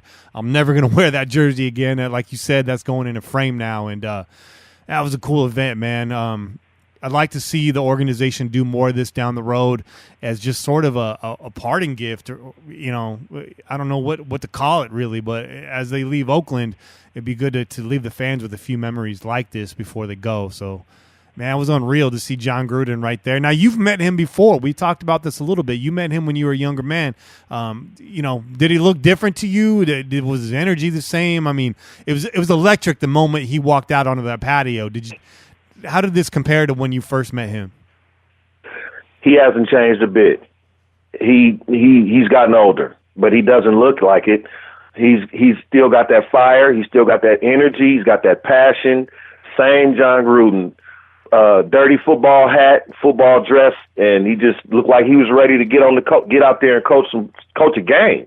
Actually, I mean that's what he looked like, and his energy was just above everybody else's at the party. It was just like one step above everybody else's. He got out of his SUV energetic and stayed that way the whole night. I mean, there was no letdown. And he didn't stay in VIP. He came out a few times, you know, and even gave out T-shirt. I mean, this guy hasn't changed a bit. He hasn't changed a bit. I'm excited. It's got me fired up. No, one thing, and I don't want to look a gift horse in the mouth, man, but they were giving away gear, and you and I walked away with a couple tees, and I was shocked when I got home that these are like unofficially non-licensed Fruit of the Loom screen print, like parking lot bootleg T-shirts. I think that's cool. I'm gonna rock anything with the Raiders logo, but I was like, man, Raiders really out here bootlegging their own gear. This is wild, man. I know, right? I know, but the hats were official NFL. The hats they were giving away, but the t-shirts, yeah, they was the ones that was bootleg. But you know what? They're like cool, you said, anything with Raider on, exactly. They good. They thick too. Nice thick t-shirts. Yeah. So I mean, it was well worth it. Yeah. Well worth it. It was cool. A lot of thought definitely went into that event. I got people asking on YouTube right now, was this a Raiders deal or a Jon deal? Look, the owner of Ricky's Sports Bar came out in the morning. She told us herself this was 100% Jon's idea. He's getting ready to take off for training camp, and he wanted to get fired up. And we were kind of behind the stage while he was giving his speech, but we were really close. We were watching him, and he said he wanted to get a video to show the players. So he brought out his phone, and he videotaped the crowd doing the Raiders chant and getting real hype. And it was cool, man. Coach put a little bit of coach on us at that point. He put a little bit of the charm on us at that point. I thought that was really cool. Prior to the event, I think it was probably around 1 o'clock. You and I had taken a walk to kind of scout out the scene over at Ricky's. And when we came back, the rest of our camp, they had mentioned, what was his name? Todd Delaney. I think he's a Raiders PR guy. Tom Delaney. Tom Delaney. Yeah, he had come by. Shout out to Tom Delaney. He had come by the tailgate. He said that Jon Gruden was texting him. He wanted to know what the turnout was like, if there was already fans there. And he took a picture of the crew, sent it off to Jon, and showed the crew the text. And Jon was like, great. This is great. Thought that was pretty cool. That was something to be excited about. That whole day was unforgettable, man. Yeah. It was unforgettable. I'm going to put that in my Raider, my notch, in my book of Raider lore that I've been going through for these last 45 years of my life, for 44 years since I've been like 6 years old. Yeah. That's one of the most incredible events I've been to. Wow. You're never going to get closer to a coaching staff, former players, as you would have at this event. I mean, Ricky's is small, intimate as it is. They created a patio. They rented a fence and created a large patio, but this felt like a family cookout, except instead of your family members, Jon Gruden was there, right? Actually, man, when I'm around other Raider fans, I feel like I'm around family members. That's what I was saying a few ticks back. I feel like we are brotherhood, and when we all together, there's no bickering, no fighting amongst fans, no arguing back and forth. It's just straight love. Yeah. And I can't say enough about this fan base when it comes to that. Yep. 100%, man. It was definitely a cool day. A couple other things happened this week, man. So we had, Greg Papa and Tom Flores are now out as the voices of the Oakland Raiders. Both of them were in the booth together for about 20 years, going back to 1997. Obviously, Tom's time with the team spans many decades, but that time in the booth. How do you feel about this, man? I'm taking it pretty hard, not as hard as some of the fans I see out there threatening to quit the team because of this, but this is a blow, right? This was sort of a torpedo, right? Yeah, my thing is why now? Yeah. Why now? Why now? Why couldn't he and Tom ride this out with the rest of us that's going through this move right now?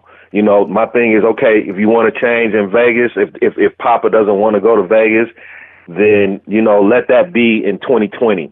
But let the fans and the Bay Area fans and the fans that listen to the radio broadcast or the fans that listen to the post-game broadcast, let us enjoy that for at least one more season. Give a goodbye year. But I guess, they have to get ready for Vegas, and time moves on. It is what it is, man. Got to let it go.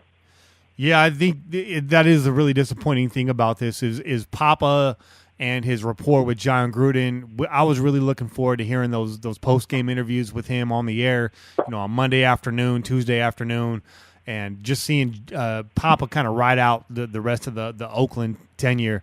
And that's not going to happen now. So it seems premature, man. I was pretty shocked.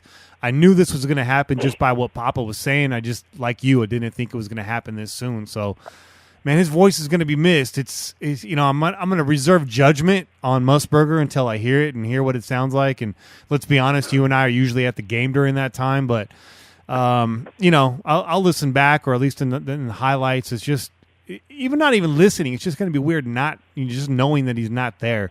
But again, it's we've said it before. This is a time of change for Raider Nation, and with change comes some lumps, man. You got to take your lumps. Some of the stuff's going to be hard to swallow, and don't know how much more is going to change, man. And they start getting into the uniforms and the logos. I don't know. That's too much. If it goes that far, I don't know. I just don't even know. I don't know what to say. I can't even. Yeah, I hope they don't change the uniforms. That was one thing that Al wasn't with the changing the uniforms, and I hope Mark keeps that tradition going in the Raider family. Keep the uniforms the same. We don't need nothing new. Yeah. We got enough new shit going on right now, enough to swallow. So yeah, Yeah, man. It's interesting. It's I said already earlier in the show. For those of you that weren't going to games during the blackout period that live locally, how close you got with Greg Papa's voice. We were listening on the radio those days. If you couldn't watch it on TV and you couldn't afford a ticket like me, just come in. I was like 22. I couldn't afford a ticket at that time.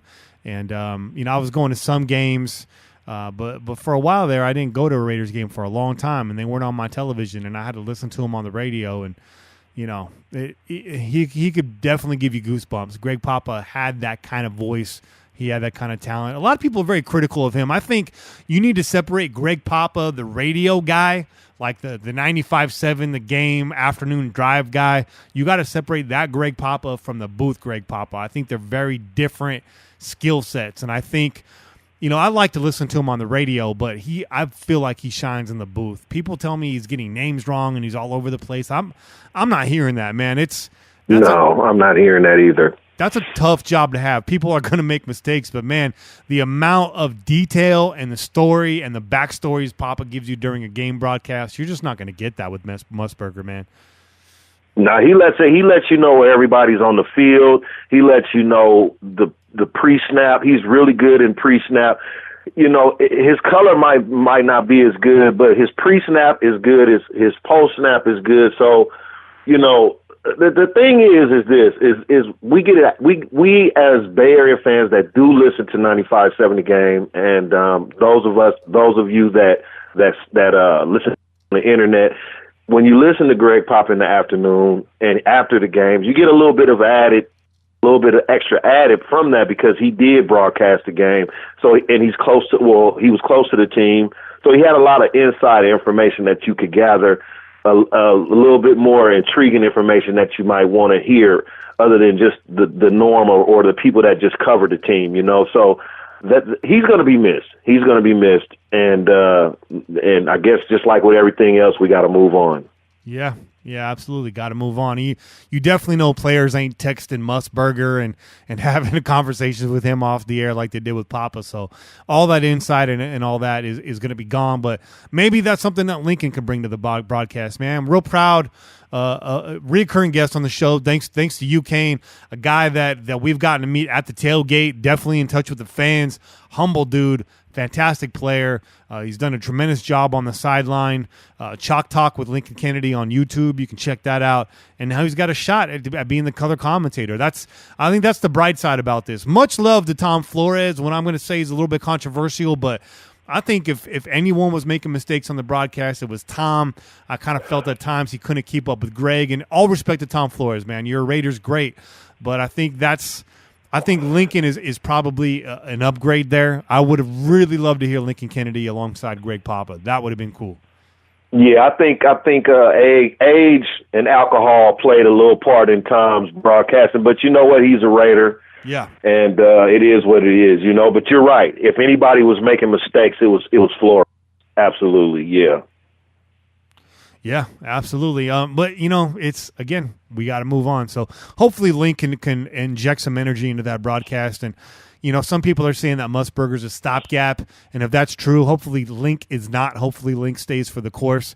Get him paired up with a young guy, energetic guy, and imagine Lincoln Kennedy and Rich Gannon doing your broadcast. That would be pretty cool. Oh man, Lincoln Kennedy and Tim Brown, you said? Ooh, I said Rich Gannon, but Tim Brown would be good too. Okay. Yeah, no, with Rich Gannon, yeah. Or imagine, and I know this is kind of going off the side a little bit, but Tony Romo would have been a good fit. I liked listening to Tony Romo, and I like his broadcast. I know this is going outside the box of what we're talking about, but if we want to just talk about adding some people, then, they could have went after Romo, probably would have been a better, to me. He's younger. He's got 20 years in him. You know what I'm saying? 20 broadcast years. We don't know how long Musburger's going to last. He's 78, 79 years old. He's got a 3-year deal. They're going to eventually have to transition into somebody else. So, I'm throwing Tony Romo's name out there because I like his broadcast. Yeah, that would be superstar right there. That'd be fantastic. He is really good, man. He's a smart dude. When he's broadcasting for our team, I hope the other coaches aren't listening because he seems to call everything in advance, man. Doesn't he? Yeah. He's good pre-snap. He's great pre-snap. Well, he's a quarterback, offensive coordinator. So yeah. He knows offenses like the back of his hand. It's really excited to listen to him. Yeah. Hopefully he broadcasts a few of our games this year. Maybe Jon Gruden's son Mike, DJ Mike Gruden, maybe he'll get up in the booth. What did I say to you? I was wondering if Jon Gruden was happy that his son Mike chose a DJ career path, considering, that's a football family. And I want to know how that conversation went. If he was like, you know what, Dad, I think I want to be a DJ. And John's like, I'll tell you what, Mike, we got a family full of great football minds. You want to be a goddamn DJ? All right. All right. Hey, you know what? That kid can be anything he wants. His dad is making $100 million. Yeah. He can go collect cans, and he ain't gonna be. That wealth ain't. They wealthy. They ain't. That money ain't going nowhere. He don't need to do nothing important. Yeah. I tell you what, man. You want to be a DJ? Yep. You're gonna DJ my party. That's what's gonna happen. We're gonna have a party. Go ahead. I was just saying he did a good job too, man. He spun the wheels really good. Yeah. Kept the crowd moving. He had a little bit of everything going there. It was good. The party kind of felt like the way it was set up, it was casual, man. It felt like a cool ass wedding reception or graduation party or something. It felt important. It felt casual. It felt like family. It did. Before you get out of here, man, we got a couple more things to talk about. So I want to jump to a new subject here. Rest in peace to Tony Sperano. He passed away today, 56 years old, a young 56 years old. It's scary, man. It's scary for folks like us. We're around that age, and cause of death is unknown right now. It appears to be maybe a heart attack, which, man, that could take anybody. I've seen people in top health just get taken out by a heart attack out of nowhere. So it was scary, man. You remember Tony Sperano's, he had a 5-year stint, offensive line coach, obviously interim head coach after Dennis Allen. What were your thoughts on Sperano when we had him? I know we used to talk about Sperano a lot on the blog. I think we called him Shades. What was your feeling about Sperano when he was here with Oakland? He brought us out of the darkness.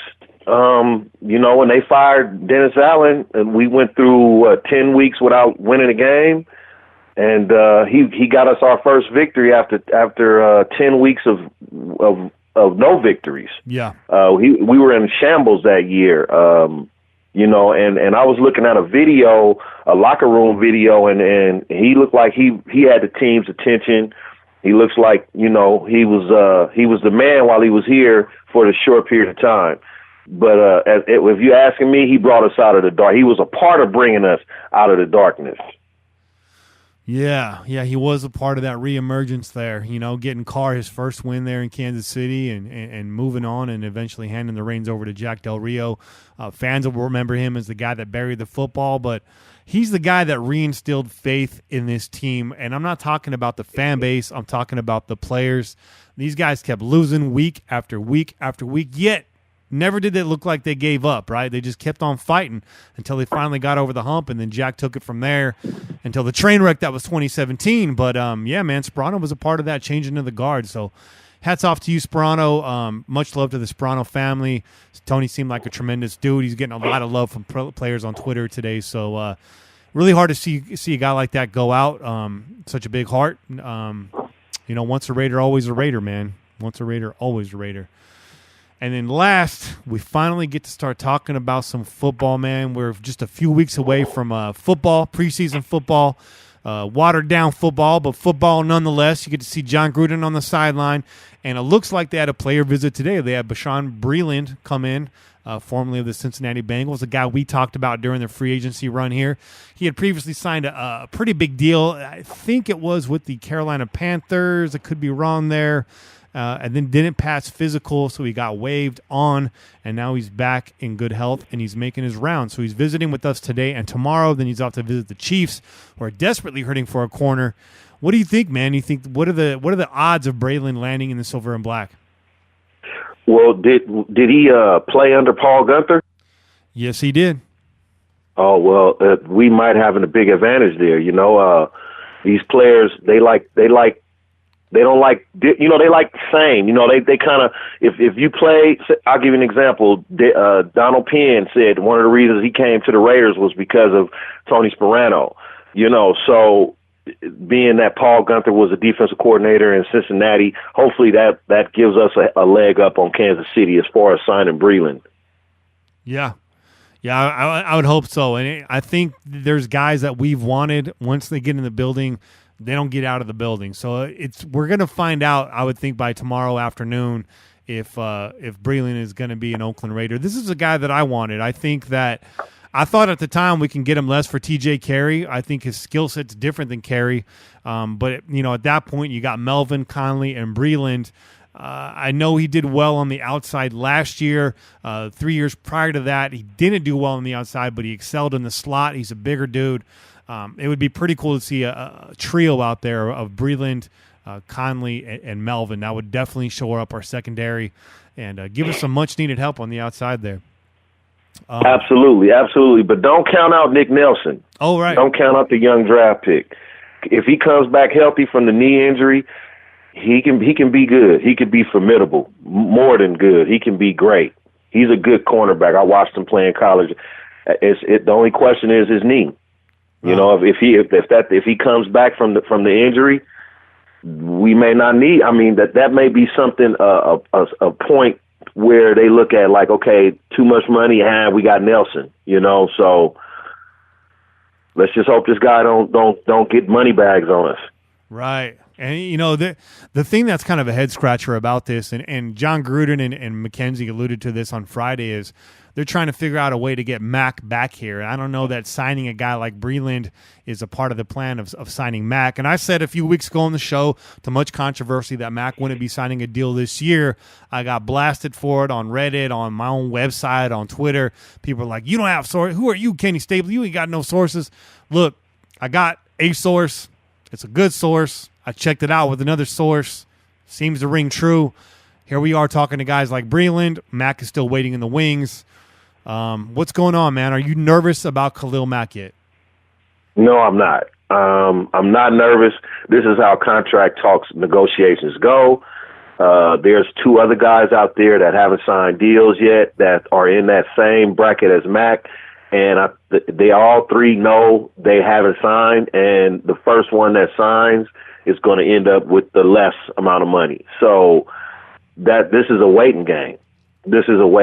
So what essentially has to happen is the first person that signs has to sign for a really big, like $125 million contract, and then that may lead to the other two signing. The last person that signs is going to get the most money. That's just how it works. And so Mac ain't going to be the last person as far as he's concerned, I'm sure. Mm-hmm. And Aaron Donald ain't going to be the last person as far as he's concerned, I'm sure. And same goes for Clowney. Yeah. So until one of these guys sign, the dominoes won't fall. They'll stand tall. It's like the last scene in Reservoir Dogs, everybody pointing guns at each other. we got to wait till somebody pulls the trigger, man. We definitely got to get Khalil Mack paid. I still feel like he's going to be a Raider. I don't think he's going to pull a Kawhi Leonard and sit out the season. That would just hurt his stock tremendously. A player like Mack wants to get out there on the field and prove that he's worth every dollar that he's got coming to him. But here we go. Training camp starts this week, correct? And then I think vets are actually reporting next week is what I heard. They're going to stagger the training camp. Rookies are going to be the first week and then vets. So by next week, we should have a Khalil Mack signing in training camp. Now, what's your feeling going to be if he sits out all of training camp as well? I mean, you don't see him in the preseason, none of that. What do you think happens there? Well, the character of the person, Khalil Mack, doesn't sit out of camp. The contract negotiation person of Khalil Mack sits out of camp. I'm sorry, fans, but this is just how the players go. You guys don't act like you ain't never saw it before. Khalil Mack is a player, but he's also a man and he got a family. So, if he sits out, hopefully it's only for the first couple of weeks. If he doesn't get into camp, look for our season to go awry a bit. That's not going to be good. Unless Arden Key is what he was in his sophomore year. Right. Yeah, good point. And that's a lot to ask, right? I mean, at the NFL level, first year, who knows? Maybe he's the breakout star, but if not, I mean, we're going to sag tremendously without Khalil Mack. There's nobody on this roster right now that can match him without, really shocking the world at this point if they did. But that's a good segue. If you don't mind, man, stick around for this next segment. It's the ICU segment, Cain, and in direct response to this conversation, Donald Day over on YouTube, his comment is, Derek needs to be the leader and get Mack into camp, in his opinion. Here's what I got to say about this, Don, and then I'll turn it over to Cain. I mean, I don't disagree with you, but what is it that Derek's going to do to get Mack in here? Derek's not going to pay him. And as many people have said, you don't mess with another man's money. There's no doubt in my mind that Derek and Mack are still best of friends and they're still talking, but that's not his responsibility, and he's not get in the way of Mack getting paid. Sure, he wants him on the team. He wants to win games with them, but he knows what Mack's owed. Derek went through this last year. He's not going to – you didn't see Mack, getting in the way of Derek Carr's money last year. It played out. They got it all signed up, and Derek reported. I mean, what do you think about that, Cain? Is this on Derek Carr's shoulders right now? This is my response to that. The question, the person who asked the question, if you make $50,000 a year on your job and you got a chance to make $80,000 a year on your job, and your person negotiating your pay for you told you they need you, but if you don't come in, eventually they'll break and pay you. And then one of your coworkers called you and told you need to get your ass to work. What would your response be? That's my question. That's the answer to your question. Well put. I'm just gonna let that breathe right there, just like it is. That was perfectly stated. Bro, we're at the end of the show. You don't get to do shout outs every week with us, man. It's time for you to do some shout outs. You got some shout outs you want to give? Oh man, I'm bad with names, man, and I'm not too scholastic, so I don't write shit down before the show. I'm pretty much going off the top of my head. But there was a couple of guys out at the Raider rally. Oh yeah. And we hooked up with those guys. I want to give a shout out to them, and I also want to give a shout out to the people that listen to us, that looked for us at Ricky's. I was like shocked and humbled. Like, yeah. We just do like a little podcast every week and we get a few listeners, and it was a shock to see people come up to me and say, "Are you Cain?" Like that was a shock to me. So I want to give a shout out to all the listeners out there. We are, I guess we just learned that our show is important, and I want to thank everybody for listening to the Pillaging podcast and continue listening. Absolutely, man. And I got the names in my phone, so I can tell you, Rick Fernandez, man, it was cool meeting you. Rick, you were slick, man. You were standing there right next to us, and you were like, "Have you guys seen those Pillaging podcast guys around here anywhere?" And Cain fell out laughing, and I was like, "Yeah, this is Cain right here." He's like, "I thought that was you guys." And man, we kicked it with Rick for a minute, and Only One Checkers came out. He was out there. Cool dude. We met this guy Anthony that was on there from Reddit. He basically bolted across the patio, man. Like you said, it was shocking and definitely humbling to meet these folks out there. I knew we had fans, so to speak, but I just look at everybody out here like peers. But for someone to come up to us like, yo, man, that was cool, man. We really feel the love. And we got the same love for you guys, because if there was nobody listening to our show, we would have quit doing this a long time ago. I mean, we have a good time, but with no audience, there's no show. So this is really all about you guys. So shout out to all of y'all. Shout out to shout out to Dirt Lot.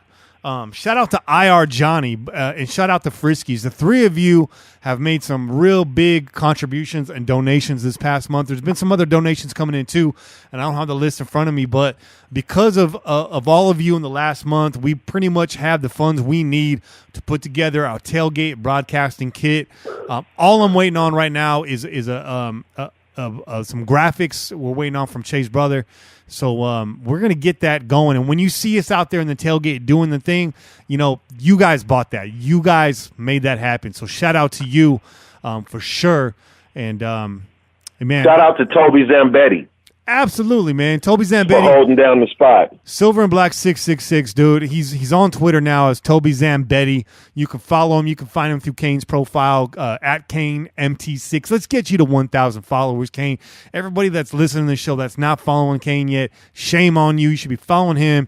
You should be following at PJ4F. You should always be following the show. If you're not following the show, I don't know what you're doing.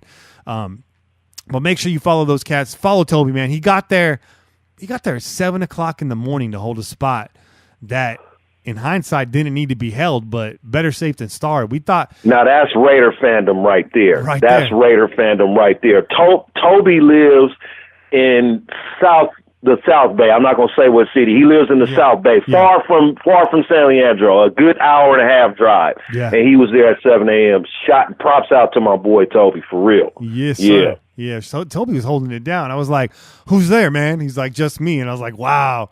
And then I called him again at 9. Who's there? He's like, just me. I was like, wow. And then I got there at 10:30. There was like 4 or 5 other cars there. Cain, he showed up shortly after. They were going to cap the event at 500. Sad to say, I think it probably peaked out around 350. There might have been 500 in and out of there all day, but never out one time, which, again, is a good and a bad thing. I was expecting, just a drove of fans at the gates. But, hey, more room for us. Gave us better access to the coach and the players, and everyone had a room to spread out and do their thing, and it was comfortable, and we had a good time, man. I had a good time with you this week, bro, and I'm looking forward. It just made me jonesing for that Raider tailgate, and we get out there and do our thing again this season, bro. Absolutely, and to any of those of you that go to the games week in and week out, as we do, we tailgate in D-Lot. We're usually around row 16 or row 17, between row 16 and row 18, all the way at the end by the freeway, anywhere from the middle to the end by the freeway. You can catch us down there. We're there early from like 9, maybe 9, 10 o'clock in the morning, all the way until game time. Come check us out. Come have a beer. Come get a bite to eat. Shake a hand, and we'd be happy to see you. And shout out to Dirt Lot too. His tailgate's in A Lot, right up there against D Lot. So we'll bounce back and forth.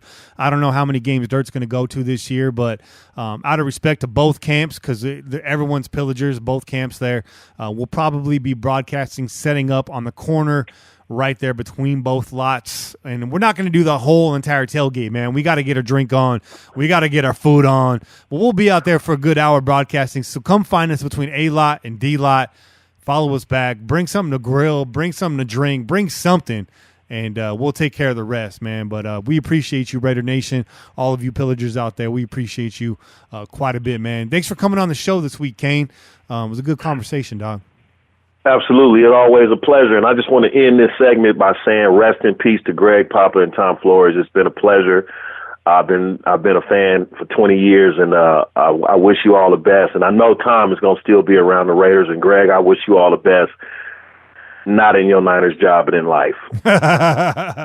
Well said, man. Very, very well said. And we'll catch up with you next week as we push forward, as we move into this regular season, man. It's the home stretch of this hot off season. Time to get some football going, bro. Go Raiders, baby. Go Raiders.